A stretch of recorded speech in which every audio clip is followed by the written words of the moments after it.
되시는 그 주님을 우리 함께 박수 치시면서 찬양하며 나아갑시다.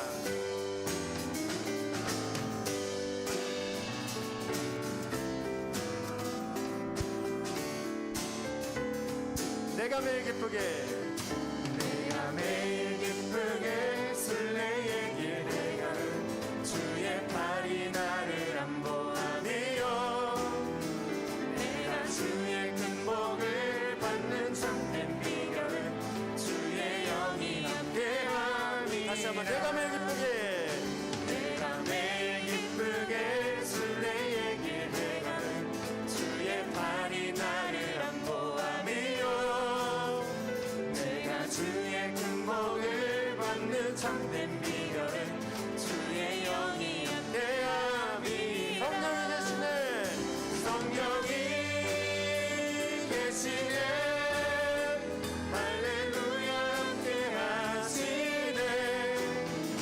좋은 길을 걸으며 만나 기뻐하는 것 주의 영이 함께함이라. 전에 죄에 빠져서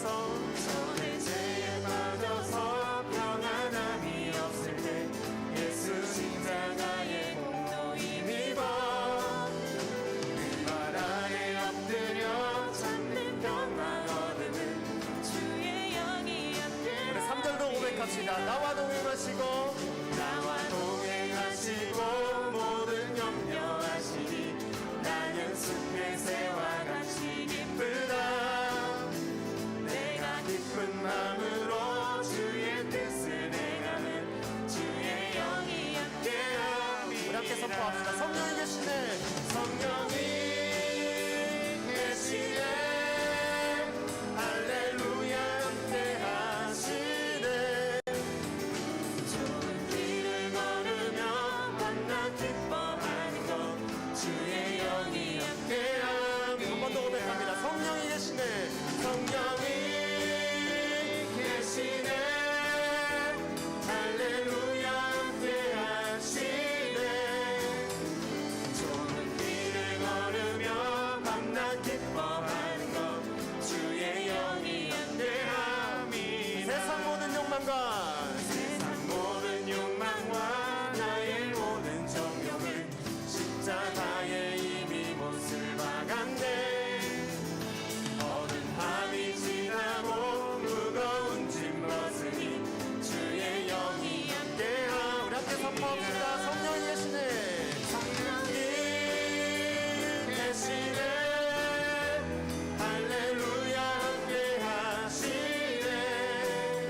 찬양합니다. 예수 이름을, 예수의 이름은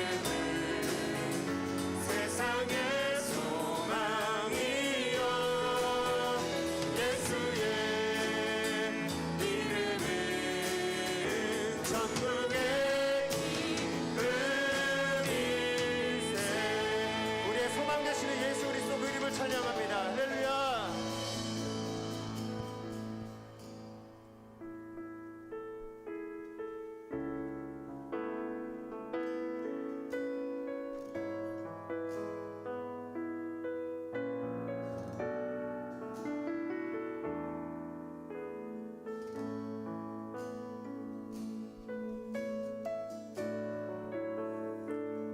하늘의 문을 여소서, 하늘의 문을 여소서. 이곳을 주목하소서. 주를 향한 노래가 꺼지지 않으니. 하늘을 열고 보소서.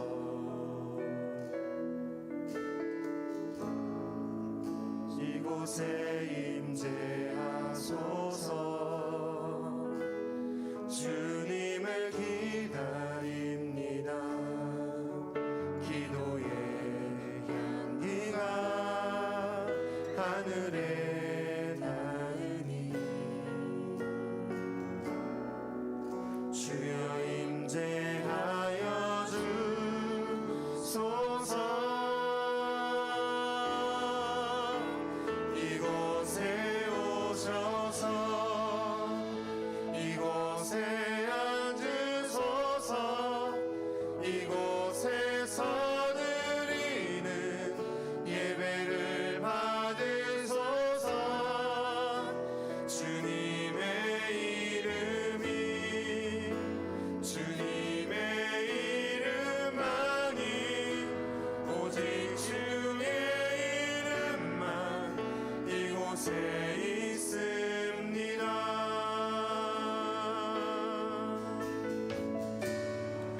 처음부터 다시 고백합시다. 하늘의 문을 여소서. 하늘의 문을 여소서. 이곳을 주목하소서. 주를 향한 노래가 꺼지지 않으니. 하늘을 열고 보소서. 이곳에 임재하소서. 이곳에 임재하소서. 주님을 기다립니다. 기도의 향기가 하늘에 닿으니. 주여 임재하여 주소서. 이곳에 오셔서 이곳에 앉으소서. 이곳에서 드리는 예배를 받으소서. 주님의 이름이, 주님의 이름만이, 오직 주의 이름만 이곳에 있습니다. 이곳에 오셔서, 이곳에 오셔서 이곳에 앉으소서. 이곳에서 드리는 예배를 받으소서. 주님의 이름이, 주님의 이름만이, 오직 주의 이름만 이곳에 있습니다.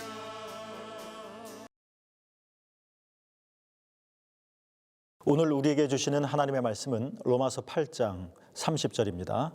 제가 봉독하겠습니다. 또 미리 정하신 그들을 또한 부르시고 부르신 그들을 또한 의롭다 하시고 의롭다 하신 그들을 또한 영화롭게 하셨느니라. 아멘. 하나님께서 베푸시는 놀라운 하늘의 평화가 새물개 모든 교우들에게 함께 하시기를 간절히 축복합니다. 여러분, 긴 겨울이 지나고 봄이 되어지면 누가 뭐라 그러지 않아도 땅에 씨앗들이 자라나 또 시간이 지나면 열매를 맺죠. 여러분, 그렇다면 우리의 영적인 신앙적인 열매는 언제 어떻게 자라나는 것일까요? 17세기 프랑스에 듀란트라고 하는 이름을 가진 한 소녀가 있었습니다. 위그노라고 하는 종교개혁 신앙운동에 가담했다는 이유로 당국자들에게 체포가 되어졌죠. 프랑스 정부는 신앙을 버리라고 하는 요구를 그 소녀에게 했습니다. 당장 신앙을 바꾸라고 하는 것도 아니고 신앙을 버리겠다는 말만 하라는 것이었습니다. 그렇지만 듀란트라고 하는 소녀는 결국 그럴 수가 없었죠. 그러다가 결국 감옥에 갇히게 되었습니다. 그녀가 감옥에서 생활한 횟수는 38년이었다고 합니다. 그러는 중에 관절은 뻣뻣해지고 감각은 무뎌지고 그리고 몸은 서서히 쇠약해져 갔습니다. 많은 사람들이 걱정했죠. 그런데도 그 소녀는 신앙을 버리지 않았습니다. 오히려 기쁨으로 감옥 속에서 하나님을 찬양하면서 고난을 넉넉히 이겨놨다고 합니다. 많은 사람이 아니 어떻게 연약한 소녀가 이 어려운 일들을 이렇게 견뎌낼 수 있을까 궁금해했습니다. 시간이 많이 지나서 그 소녀가 갇혔던 감옥에 사람들이 들어가 봤죠. 그랬더니 그 감옥 벽에 다음과 같은 글자 하나가 쓰여 있었다고 합니다. 그 단어는 바로 인내라는 것이었습니다. 평안할 때는 누구나 다 신앙생활을 잘 할 수 있을 것입니다. 그러나 예기치 않은 일을 당하고 또 감당하기 어려운 고난을 겪으면 그때부터 사람들은 조급해지기 시작합니다. 조급함에 마음을 빼앗기면 실수하게 되고 또 실수를 반복하다 보면 죄를 짓기까지 하죠. 결국에는 조금 참지 못하는 것들 때문에 문제가 점점 커지고 확대되어서 하나님께서 우리에게 약속하신 축복도 빼앗기는 그런 결과를 초래하게 됩니다. 유대인들 사이에 구전으로 전해 내려오던 모세와 관련된 한 이야기가 있습니다. 어느 날이었죠. 모세가 우물가에 앉아서 깊은 생각에 잠겨 있었습니다. 그런데 한 나그네가 오더니 너무 목말랐는지 우물가에 와서 물을 마셨죠. 그런데 그러다 그만 허리에 차고 있던 돈주머니가 떨어졌고 이 첫 번째 나그네는 이 사실도 알지 못한 채 떠나갔습니다. 잠시 후에 두 번째 나그네가 왔습니다. 물을 마시러 왔죠. 그런데 웬일입니까? 우물가에 돈주머니가 떨어진 겁니다. 그것을 보고 두 번째 나그네는 주워서 가져가 버렸습니다. 조금 더 있다가 세 번째 나그네가 왔습니다. 그 사람도 갈증을 해결하기 위해 우물가로 왔죠. 그 사람은 아무것도 모른 채 물을 마시다가 피곤했었는지 우물가에 누워 낮잠을 자게 되었습니다. 시간이 지났습니다. 뒤늦게 돈주머니가 없어진 것을 안 첫 번째 나그네가 다시 우물가로 찾아왔습니다. 돈주머니를 찾은 것이죠. 그러나 돈주머니는 없고 우물가 옆에서 잠을 자고 있는 세 번째 나그네를 보았습니다. 그리고는 그 세 번째 나그네를 흔들어 깨워서 돈을 달라라고 요구를 했죠. 그러나 세 번째 나그네는 무슨 영문인지 전혀 알 수가 없었습니다. 첫 번째 나그네와 세 번째 나그네 사이에 싸움이 일어났습니다. 싸움이 격해지더니 급기야 첫 번째 나그네가 세 번째 나그네를 살인하게 됩니다. 이 광경을 본 모세가 하나님께 말했죠. 하나님 보셨죠? 그래서 사람들이 하나님을 믿지 않는 겁니다. 첫 번째 나그네는 그의 돈주머니를 잃어버리고 살인까지 하지 않았습니까? 두 번째 나그네는 돈주머니를 주인에게 찾아줄 생각을 하지 않고 오히려 돈주머니를 가져가지 않았습니까? 그리고 세 번째 나그네는 어떻습니까? 그는 아무런 잘못도 하지 않았습니다. 그런데 살해당해야 하지 않았습니까? 이거 어떻게 설명하시겠습니까? 그러자 하나님께서 모세에게 이렇게 대답을 하셨다고 합니다. 모세야, 잘 들어라. 첫 번째 나그네는 도둑의 아들이었단다. 그의 아버지가 두 번째 나그네의 아버지로부터 돈주머니를 훔친 거지.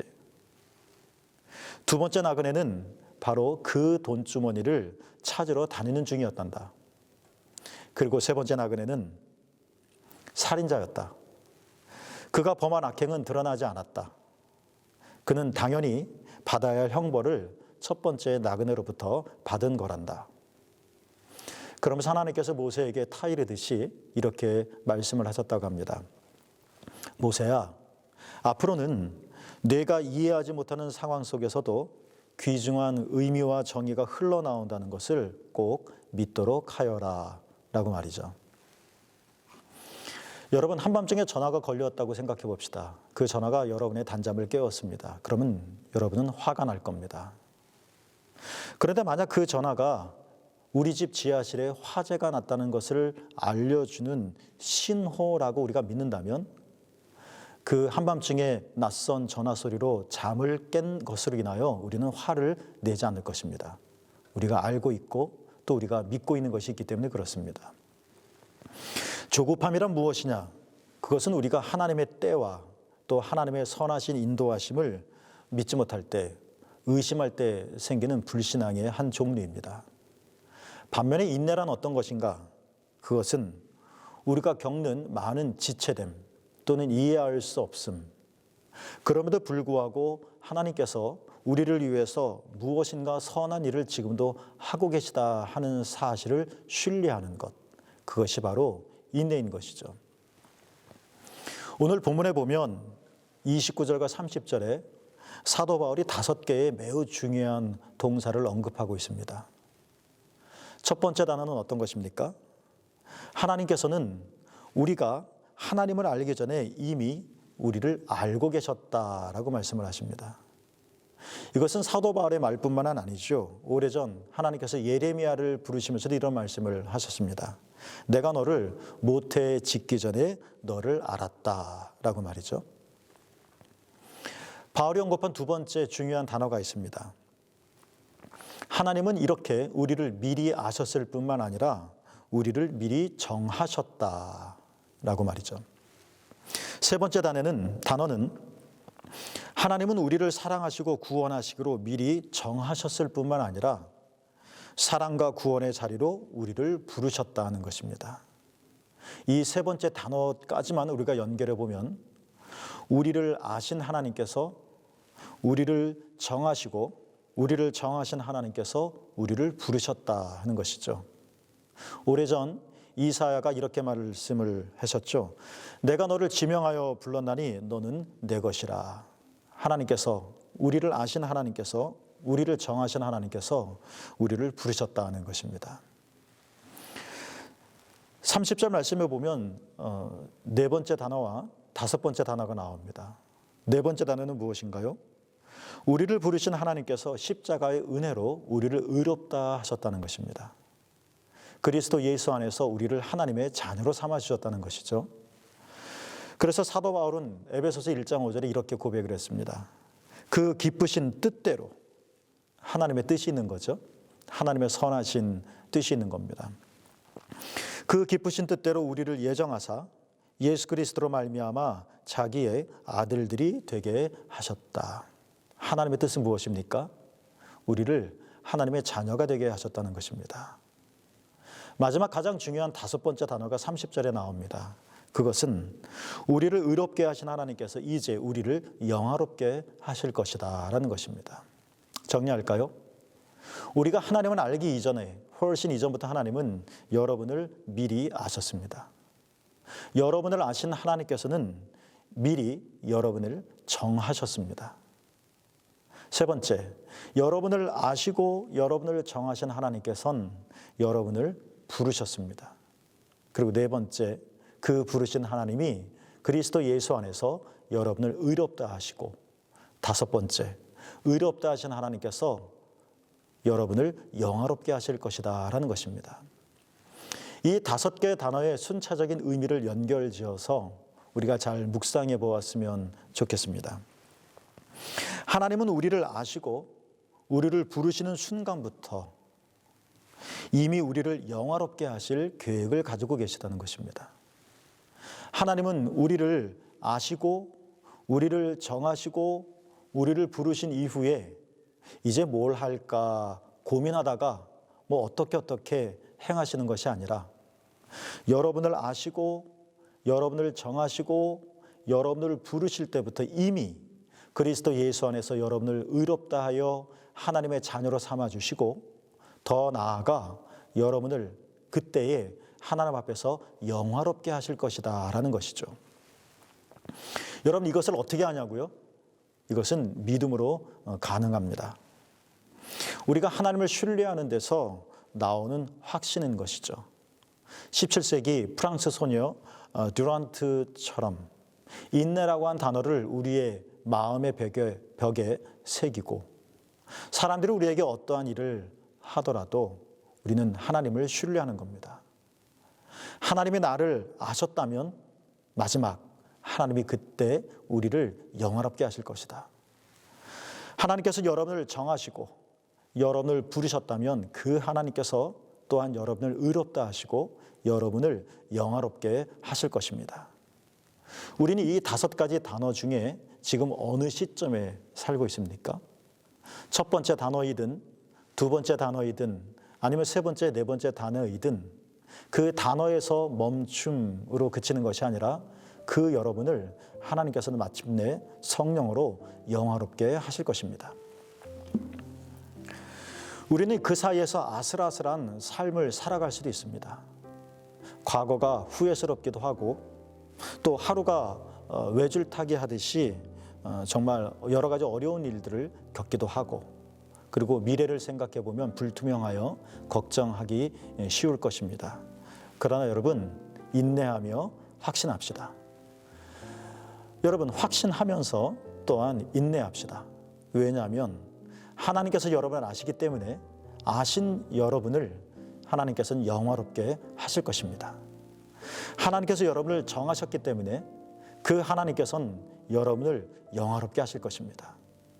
여러분을 부르신 하나님께서는 부르신 상태로 여러분을 그냥 두는 것이 아니라 마침내 영화롭게 하실 것입니다.